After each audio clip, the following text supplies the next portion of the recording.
প্রত্যেকটা অপিনিয়নকে সম্মান জানাই। আপনারা আরও এটা নিয়ে কথা বলেন।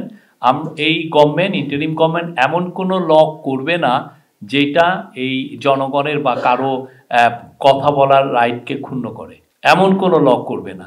বাট এটা হোল আইডিয়া ছিল যে আগের যেহেতু সাইবার সিকিউরিটি একটাই স্ক্র্যাপ করা হয়েছে, সেই স্ক্র্যাপের ফলে আমরা চাচ্ছিলাম যে একটু তাড়াতাড়ি একটা ল করতে, কারণ একটা ভ্যাকুয়াম তৈরি হচ্ছে। আপনি জানেন অনলাইনকে ইউজ করে যারা ভালনারেবল যারা জনগোষ্ঠী, মেয়েদেরকে, শিশুদেরকে টার্গেট করা হয়, বুলিং করা হয়।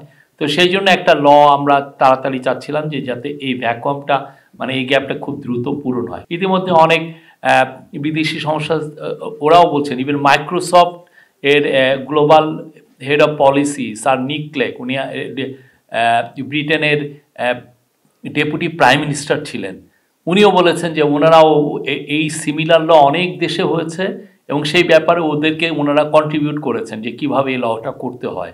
সেই ক্ষেত্রে ওনাদের এক্সপার্টিসটা দিয়েছেন।